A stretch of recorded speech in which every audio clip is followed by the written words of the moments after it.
Hello everyone, my name is Christian. Welcome to my hobby blog. I am very excited today to report that I am halfway through the Wheel of Time again. Just last night, I believe, or the night before, I finished The Path of Daggers, Book 8 of the Wheel of Time, written by Robert Jordan. It's kind of crazy to think about because it was around this time last year that I finished The Wheel of Time for the first time with A Memory of Light, which is the last book of the whole series, written by Brandon Sanderson for the most part, with certain sequences written by Robert Jordan quite shortly before his death, including the epilogue, but we're not going to talk about that today. We are going to do another tier list because I have no recollection of what I had, I guess, and I just have no recollection of how I ordered all of these books. And so I decided I should redo it. This is a very spontaneous video. I threw on my Wheel of Time Road to Top Allen shirt, repping one of my favorite Forsaken, Agonoi, which I guess we'll talk more about him and other Forsaken later. But I guess my first warning here would be that there are spoilers, obviously, for these books. And I'm only doing the first 8 books, including New Spring. So 9 books total, out of technically 15. I'm a little over halfway done. I should have done this, I guess, after the Crown of Swords, like I did last time. But I didn't think about doing a tier list until just now when I was in the shower. Had one of those shower thoughts where I was kind of sitting there and like, hey, maybe I should do a ranking, an updated one. So full spoilers up to the end of book 8 and nothing beyond that. No book 9, 10, 11, 12, 13, or 14 book spoilers. So if you haven't read that far, do not worry. You are safe. So I don't think I have anything else to say. We're just going to go from New Spring first because that's how I started my reread this time. I've heard many people say that reading New Spring and then The Eye of the World to sort of usher in the next reread is the best thing to do, and I absolutely agree. I don't recall what I said about New Spring. I remember when I was recording the episode on Lord of Chaos, I very briefly mentioned New Spring and how I was very confused about it because if you don't know, it is a prequel set 20 years or so before Eye of the World, where we see Rand and Mat and Perrin and Igraine, Nynaeve, all of our favorite characters, but they're not anywhere in the prequel. The prequel is focused on Moiraine Sedai, or Moiraine Damodred, and Lan Mandragoran, who is the most badass warder in the series, in my opinion. Not many are as badass as him. But New Spring is all about them meeting for the first time, and Moiraine slowly uncovering the Black Aja, which is the secret organization. If you don't know, it's repeated many times because Robert Jordan didn't think people reread these books.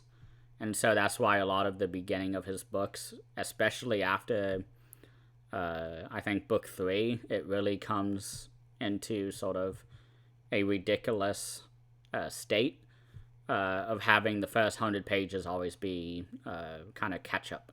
And it does not work well when you read the series straight. But the Black Aja is a secret organization of Aes Sedai who are allied with the Dark One.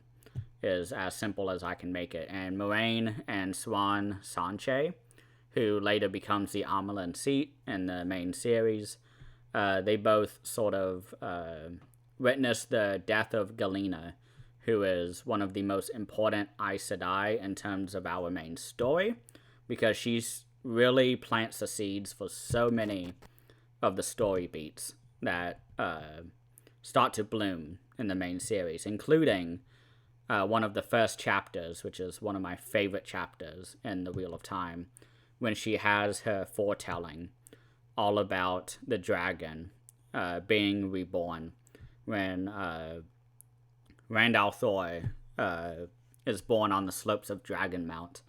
And reading her foretelling is so chilling, and especially after reading the entire series. And again, I'll not go into spoilers, but seeing where his journey goes and how the entire series ends, and then starting with New Spring, this is a really great sort of piece of evidence for reading New Spring before Eye of the World.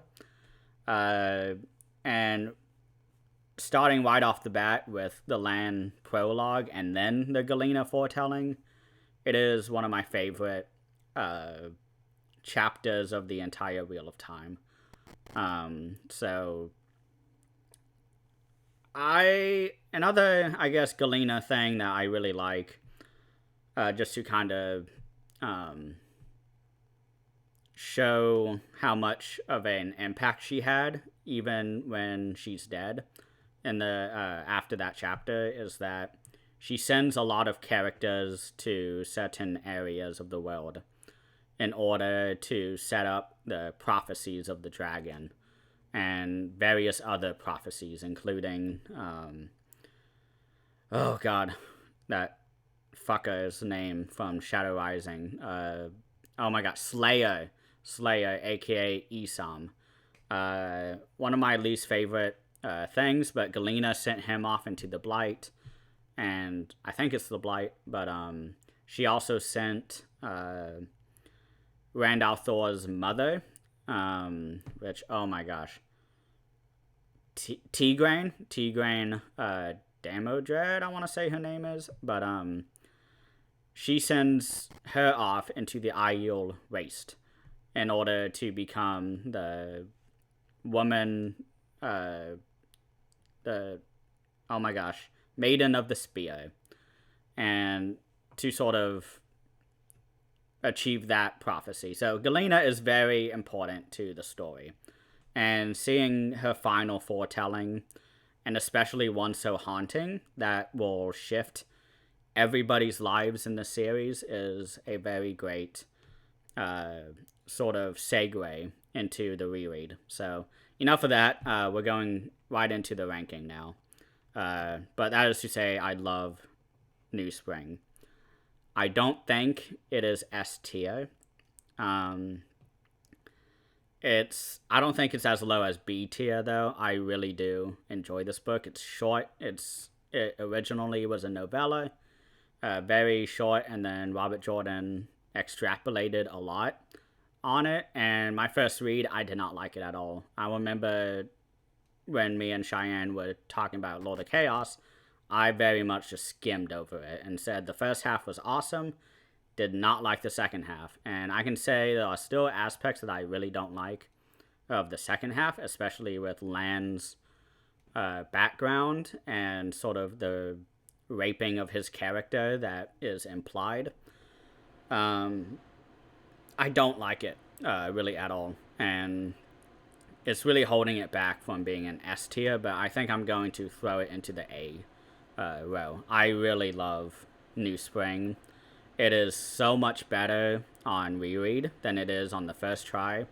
I have a pretty great friend in the community named Tataro, who has just finished the Wheel of Time, and I've been sort of, I don't want to say a shepherd to do a Wheel of Time reference, but I've been really trying to help him get the most out of the series through my experience going through the series for the first time. And I was basically begging him not to read New Spring until after the final book, because after book 5 is far too early. That's when I read it. That's when everybody recommends reading it. I do not agree with that. Some people say read it after book 10 because it's chronological. Sure, that is a valid choice. to read New Spring, but I think after the entire series is the best spot. And to be able to end the Wheel of Time with a solely Robert Jordan written book is also a great sort of treat if you're going through the Wheel of Time for the first time. So it's in the A tier. I love it, but there's quite a few issues I have with it. Also, we meet Cadsuane in this book, who, if you don't know Cadsuane, she comes in during A Crown of Swords. She's a very divisive character. Me, Amber, many people on the Road to Tarvalon, not subreddit, but Discord server, we have pretty fun arguments about Cadsuane. And there are stuff later after book 7 that really make me not like Cadsuane. I love kind of what attitude she gives. She's very sure of herself, but she definitely represents everything awful about the Aes Sedai organization. I can talk all day about my dislike of Cadsuane, but this is her first appearance, and I love it. This was sort of the time where I re-evaluated Cadsuane after reading the series. Because the first time through, I did not like her at all. I legit thought she was a avatar of something. I think I likened it to sort of what happens in the Mistborn series, which I won't give really any hints at what I mean. But for those who know, you know. Cadsuane is very divisive. I don't want to go down that road. So let's go into book 1, The Eye of the World. One of my favorite books of the series. And when I first read it, I had a very difficult time with it. I have a funny story that I've told before, so if you have heard this already, I apologize, but I started the Wheel of Time back in 2013 when A Memory of Light came out. And everyone was raving about it, so I was like, okay, I'll pick up the first 3 books with my summer camp paycheck. And of course, it was like half of my paycheck because I was paid nothing back then. I think it was $90, $95 a week. Nothing. But The Eye of the World was one I did not like at all when I first tried it. I got up to the part where Winter's Night happens, when Nog shows up and is like, come on, Rand, I'm going to take you to a Myrddraal. Nog, smart. Nog, lead you to Myrddraal. And Rand just kills him, and I don't even think I read through to the end of that chapter. I think Nog showed up, and I gave up, and I said, fuck this. This is too goofy for me. Little did I know, Nog and that type of Trolloc never shows up again. We never get a talking Trolloc again. And it is kind of a shame. But I read it again, or I started Eye of the World again 2 years ago, I guess, over the summer. And I finished it, and my main complaint was that Mat and Rand's chapters were not interesting in the least bit. I did not care for Eye of the World until the end, when we have the Forsaken Showdown and Tarwin's Gap, and we have the really weird Green Man and the Eye of the World, everything at the end of the books. That's when I really kind of got it. And this read, I am happy to say, it is one of my favorite books of the entire series. I totally get it now. There's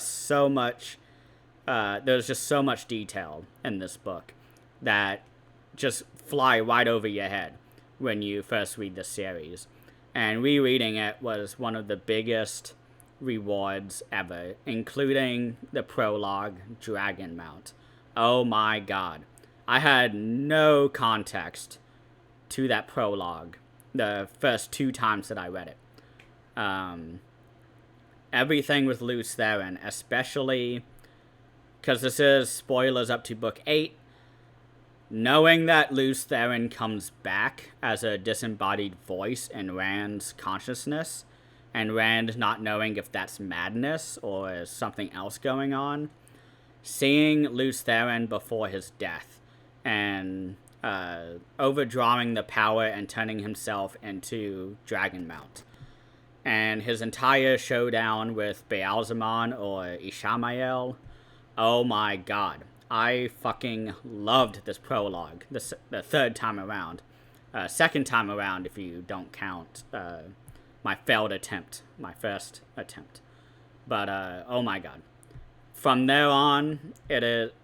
Lews Therin, from there on. Oh my god. From there on, the rest of the book is just uphill. I love it. I love The Eye of the World. I love the Rand and Mat chapters now. I get it. I totally get it. Rand was channeling every fucking chapter. And we just... Because we don't know that... Well... I guess we do know he's a dragon from the very first chapter of the book. But... Not knowing that he can actually channel and, you know, do very miraculous events. And chalking that up to luck, and going back and forth with it all book, and then him going absolutely nuclear bomb on hundreds, I think, of Trollocs and Myrddraal at Tawin's Gap. I see now. I rewatched season 1 of The Wheel of Time, and it was just like that. Although I knew ahead of time, the first watch, which points were him channeling. And I think that's one of the most rewarding experiences about reading The Eye of the World, is seeing all the little hints of Rand becoming a channeler. And sort of the orgasmic feelings that channeling gives to our characters. Mostly for our female channelers, but with how Robert Jordan describes channeling, the first time it's described after you've read the entire series, you know immediately, oh my god, how did I miss this? This is so obvious. How did I miss this the first time around? And everything with Egwene and Perrin, because they get separated and grouped up, I like it. That is still sort of my lowest point of the series, or at least of this book. I hate the White Cloaks, and I don't even mean that in the, like, I love to hate them. I just hate them. They are uninteresting villains, in my opinion, throughout the entire series. And I am very happy with the changes that the TV show has done to the White Cloaks. They're actually terrifying on the TV show. I never felt any fear from the White Cloaks. Maybe Aemon Valda in The Crown of Swords and his chapters with Morghese, Elaine Tricon's mother. But aside from that, the White Cloaks are fucking boring. I don't care about them. I never like them. I'm always a Forsaken lover. And speaking of, all of the scenes with Ishamael in this book are so much fun, knowing where he ends up throughout the series, because, surprise, he does not die in book 1. He does not die in book 2, and he does not die in book 3. We know that he is back by book 8 of The Wheel of Time. And it is absolutely wonderful seeing Ishamael. Oh my gosh. This entire book, like, this is the section of the series that I just love so much now, ever since I reread it. And to further explain it, let's go on to book 2 and what my ranking is for that. The Great Hunt. Our characters come back with the Horn of Valio. I'm butchering that pronunciation. I am greatly disappointed with the Horn of Valia's role. Very disappointed by it, knowing the entire series, but that's all I'll say. But this is sort of the section of the series, specifically this book, where the Horn is very interesting to me, and I love it. It's basically like the end of the Return of the King, or at least the battle for Minas Tirith, when all the army of the undead come. It's basically that. A bunch of heroes from the past come. We get a small mention of the female dragon that the wheel spins out when there is need. What's her name? Oh my gosh. It's based on a Japanese hero. My brain says to say Sumiko, but I know it's not that. But, oh my god. Okay, I can't remember her name, but we get a small mention of her, which I was keeping my eye out for because that was one thing that I really liked reading through the interviews with Robert Jordan, was that there was a female dragon around. Although I don't think Robert Jordan had any plans to write about it or give any more details, which is a bummer. But, oh my gosh, where would I put this? I'm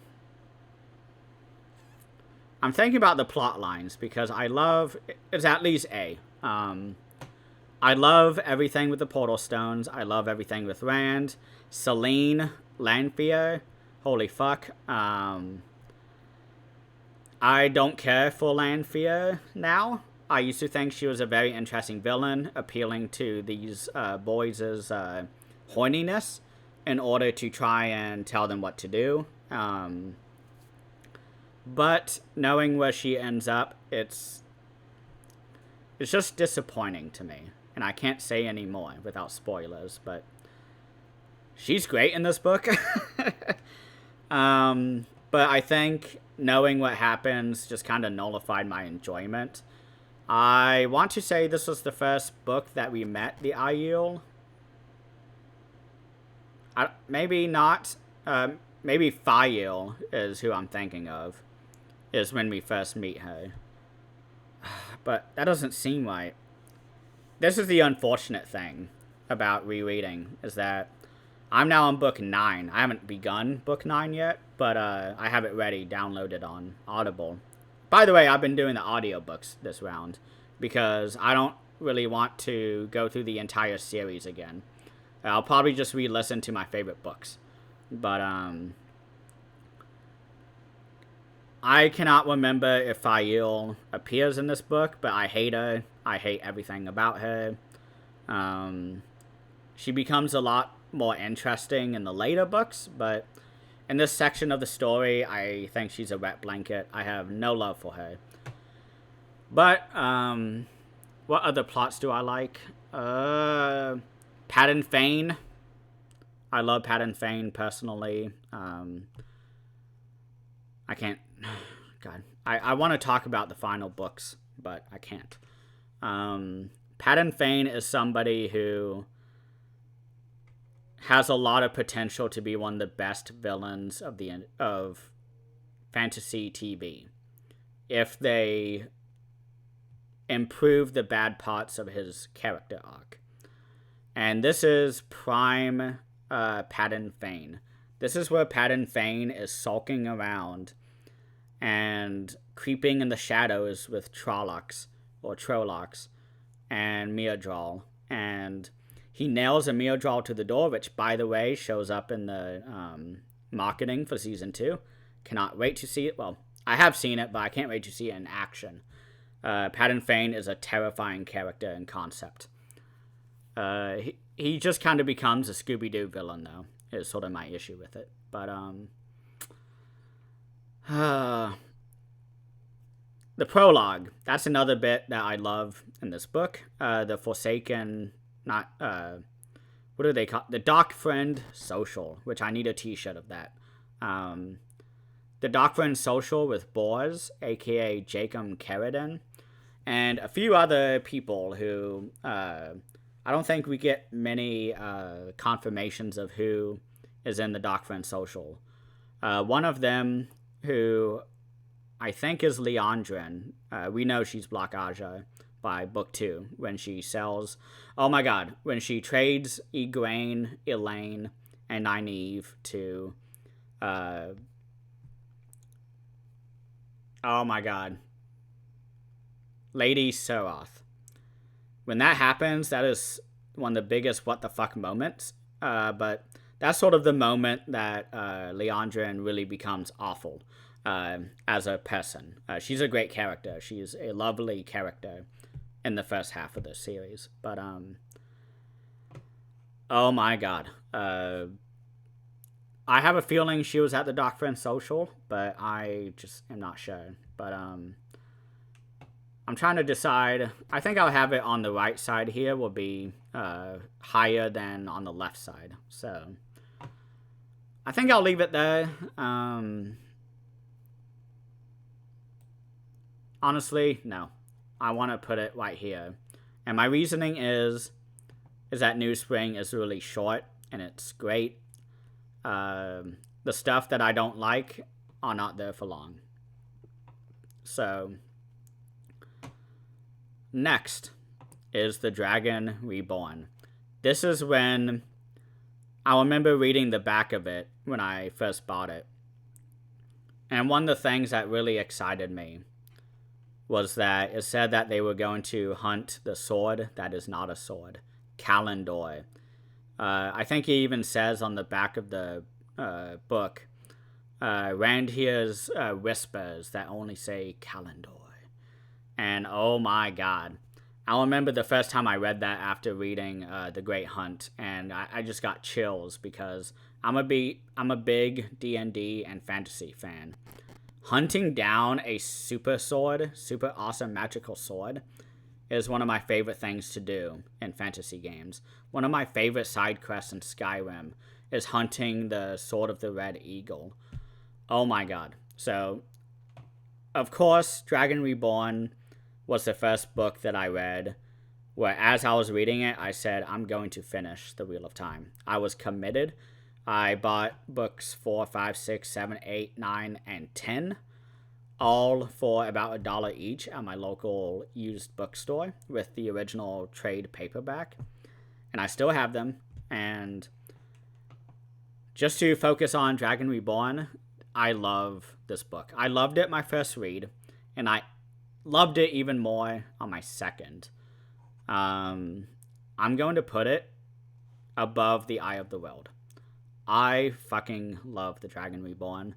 Rand is finally coming into his own as a channeler and as the Dragon Reborn, as the book says. By this point, you should know that Rand is the dragon. I think Moraine says it at the end of each book in Eye of the World, and especially at the end of book 2 when Ishamael and Rand fight in the clouds, which I can't wait to see that. I hope it's like a giant kaiju fight. That would be really awesome. But Rand is not really around in this book. And this is when this is one of the big reasons why I really started to love it, because I know a lot of people like having a central group of characters that we go, with every single book. But this is the moment when I was completely okay with the fact that characters would be disappearing from book to book. And Rand is not around, really. He is a weird emo kid the entire book. He is, balefire dogs. He is making corpses kneel to him, which I totally missed, by the way, which Tatara will laugh at me for this. But I totally missed all of the creepy emo shit that he does in this book. Having corpses kneel to him, like, oh my god. I don't think the Doc one is even that creepy. Like, oh my god. Padan Fain, maybe, but oh my god. That image, because I was reading it, or I guess listening to it, and Michael Kramer just says, Michael Kramer, he talked about it, or was narrating the event, and I was just like, what the fuck? I was like, when did Rand do this? Oh my god, like, he is way creepier than I thought. Oh my god. So that was a great moment. I love Matt in this book. This is when Matt really becomes the Matt that we know. He is amazing. He is the Han Solo of this series, which I am very confident in saying that I am right in that regard, because I love Matt and I love Han Solo. They are the two best characters in fiction. And most of this book is Matt, I want to say, and Perrin is with Faile and Moraine, I believe, and they go to Ilion. They meet Gaul. Oh my god, Gaul. The best Aiel around. We beat Bane and Chiad, who I really thought they could have had more character throughout the series, but I love this book so much, and I am very sorry that I have not mentioned this character yet. Loial. I fucking love Loial. He is amazing in these early books. He is so prevalent. This is one of my big issues with, sort of an asterisk that I talk about, where I say, like, oh, I would, recommend this book to people, but there are 40 asterisks that I have about the series, and this is one of them. Loial completely drops off after these first few books. I want to say book 4, maybe book 5. Definitely by book 6, Loial is not doing anything in regards to the plot. He's barely around. He's mentioned maybe 2 chapters, and he's gone for the entire book. But Loial in this book is when you really start to love him, because they are traveling and trying to catch up with Rand the entire book. And every time that they get to an inn, they don't have beds big enough for him. And he finally finds one that is big enough, and he starts to sleep in it, and suddenly Perrin busts in and says, oh my god, we gotta go, Loial. Something's happening. Oh, they're in Ilion, that's right. They're in Ilion, and Moraine is like, we need to get the fuck out of here. Samael is here, which is one of the Forsaken.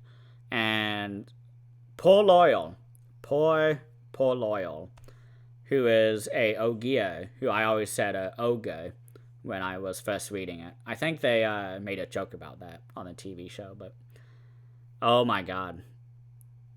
I love The Dragon Reborn.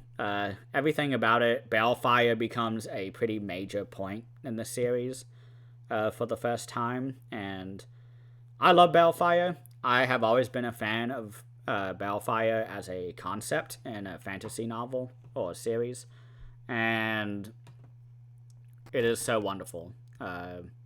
I keep going off script. Well, not script, but whatever. Okay, book 4, The Shadow Rising, when it really becomes the Wheel of Time. The first 3 books are very Lord of the Rings inspired, and just fantasy in general, very tropey, but in a very good way. It's like a deconstruction of tropes. But The Shadow Rising is when the Wheel of Time becomes the Wheel of Time.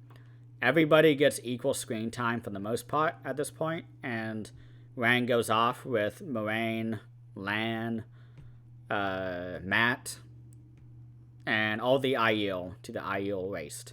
And the entire sequence with Rhuidean or Rhuidean, I'm more of a fan of the war sort of pronunciation of like names like Rhuidean, Ruach. I say Ruach as Walk. I love that name so much more. It's so much more like stony hard. And Rhuidean is one of the best sequences in fantasy. It goes without saying, everybody who has read it understands it. The entire history of the Aiel is heartbreaking. It is so provocative. It is very beautiful. And I now get why everyone says it's the best sequence of fantasy. I was always of that opinion too, by the way, from my first reading, but I was more obsessed with the fact that there was technology. We saw shoguns or shock lancers. We see spaceships, not spaceships, but airplanes. We see a giant dome research university that Mierin, aka Lanfear, fucking Lanfear, she studies at this like super high and intellect, I guess, research university, and I just have such clear images now from Wardion. Three I guess images that really have been burned into my brain. The first one is Someshta, the green man, dancing and leaves and trees growing around him. I've been really wanting to do a series on this channel where I learn how to draw, because I want to draw my images from Wardion. I want to see fan art of it, anything. And it is a main motivator for me to learn how to draw. But that's the first image, Someshta dancing. Another one is all of the Aiel. I think they say it's like 100 Aiel link hands together around one male Aes Sedai as the madness takes him over. And the singing. And he is killing them all with channeling. And that image is like so imprinted in my brain. And it's very heartbreaking. I'm trying not to tear up here. But another image is the research facility exploding. Because they talk about that when the boy is drilled into. It blows up, and the Dark One begins to influence the world in very bad ways, and corrupts the taint. I'm very happy the TV show changed that name, but everything with Wardion is just is one of the best. And not just because there were airplanes. I get it now. And the entire history of the Aiel coming from the Tinkas, oh my god, I love it, is one of the best. But next we're going to talk about... Oh, I haven't put it up. Well, it's definitely not down here. Where would I put it, though? I'm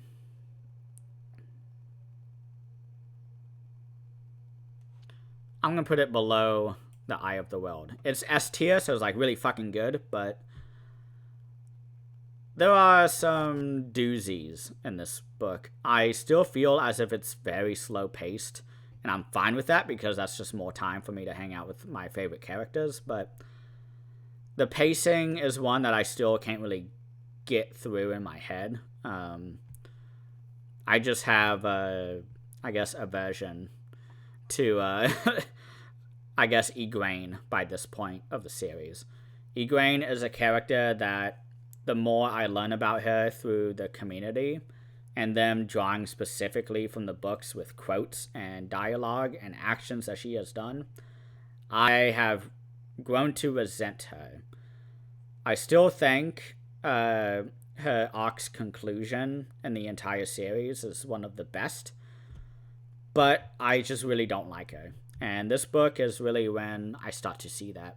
Her handling and treatment of her friends completely disgusts me.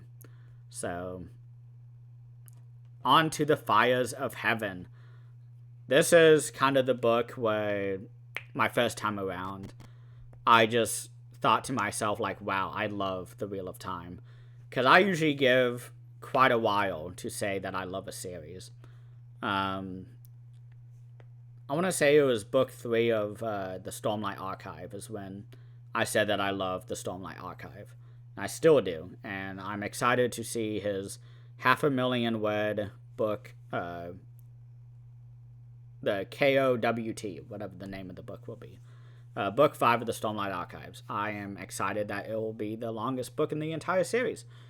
Because it deserves it. But either way, Fires of Heaven is amazing, and I love it, and it was my favorite book for a very long time until I read, I think, book 10, and that's not a joke. Go listen to my review of book 10 when I first read it, but I also love Valen Luca, and I was not surprised that a lot of people hate it.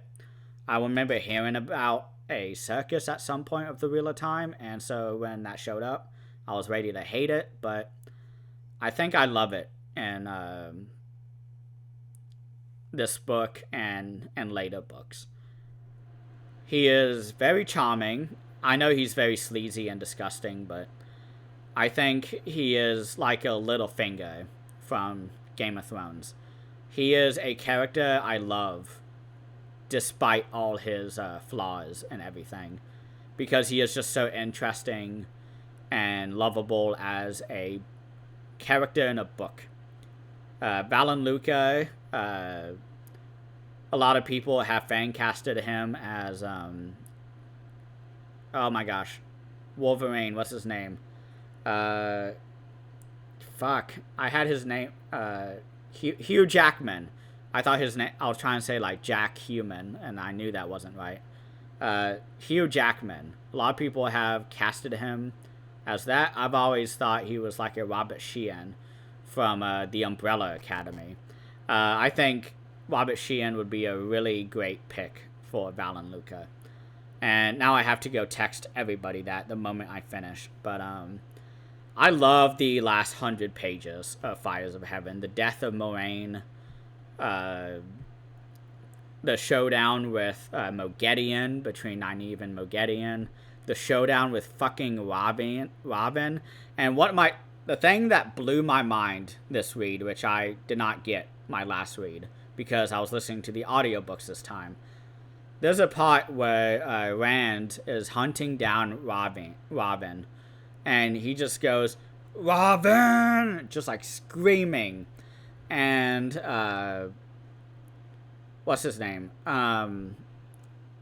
Michael Kramer, who does the audiobooks, he says it in Lews Therin's voice. The voice that he does for Lews Therin. By this point of the series, Lews Therin is talking in Rand's head.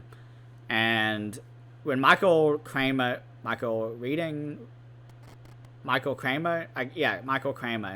when he screamed it like Lews Therin, I had chills go down my spine, because I am now just completely rethinking the first 4 books, where we start to hear voices and there's weird shit going on. And in my head, it's my head canon. Lews Therin has been in his head the entire time. Maybe that was the voice at the end of The Eye of the World, where Rand says, "Yeah, I won the last battle." And he hears a voice saying, "It will not be here," or "It's not here." And in my head, I'm thinking, maybe that was Lews Therin, because he knows, like, you know, Baal Zaman and Agenor and Balthamel. All of them are not gone. But, where would I put it, though? The Fires of Heaven.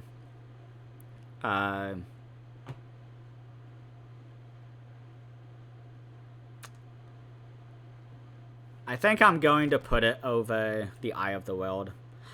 Honestly,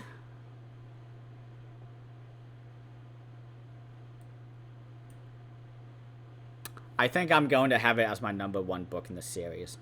I fucking love The Fires of Heaven. So next is The Lord of Chaos, Book 6. This is what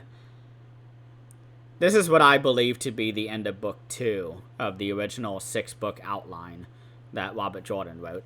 And the entirety of Demise Wells and everything with Rand in this book is perfect, in my opinion. It is one of my favorite arcs to read. I'll remember the first time I read this book, I was like, man, not really anything happens, but I still love the book. I think you can hear me talk about it with Cheyenne. And I remember reading it this round, and I was like, wow, a lot happens, but I still love it. This was very much a situation that happened with one of the next 2 books that I am going to rank. But everything with Egwene is probably one of my favorites in the series. This part, and then a later, I guess, arc of Egwene, I love it.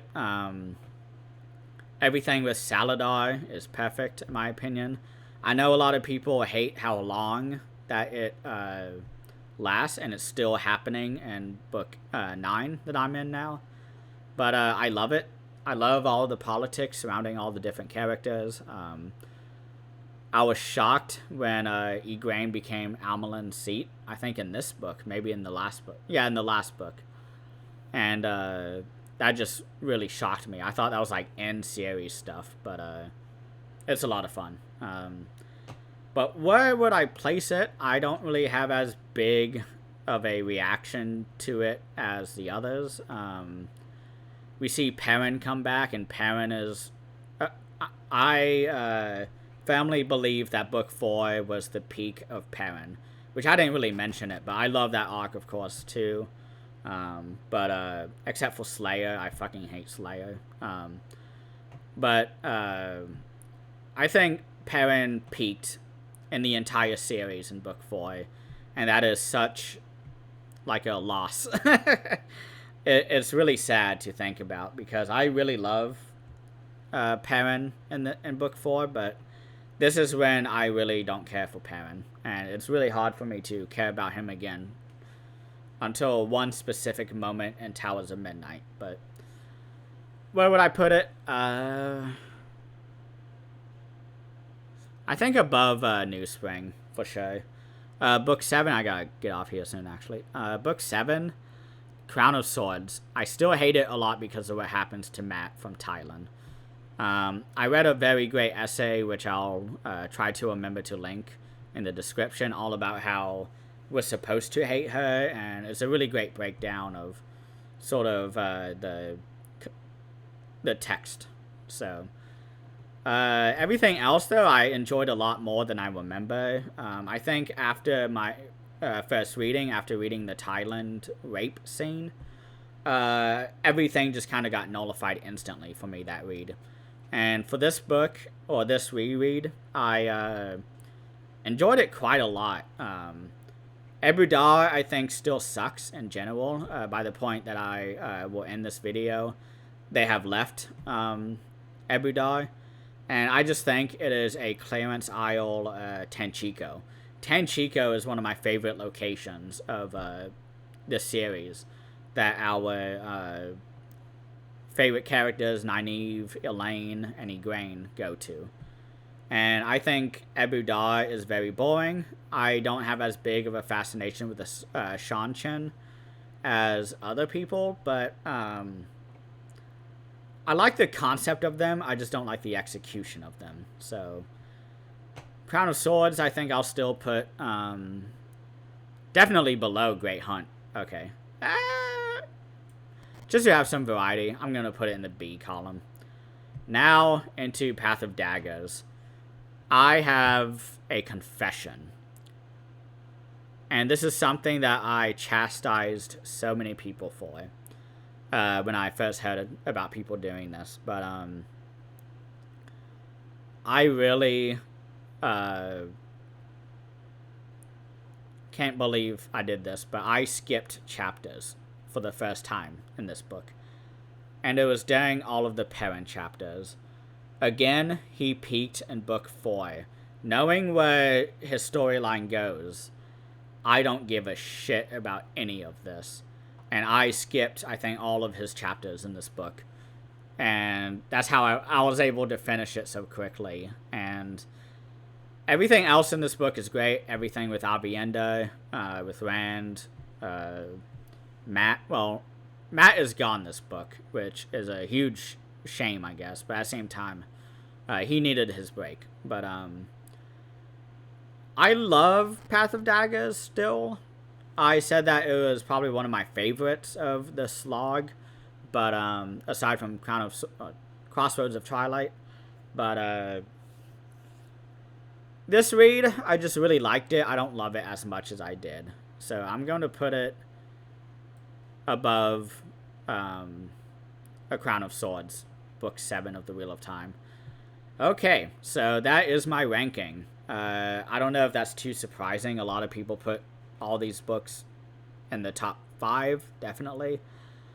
People may be surprised at how much less I like The Path of Daggers. It just was not for me. this go around, especially with Perrin. Oh my god. So that is my ranking. That is it for today. This was a lot longer than I thought it would be. But thank you all so much for watching, and please give me your rankings. I would love to hear what you think about this series and where you would put each book. So thank you all again for watching, and please have a great rest of the weekend.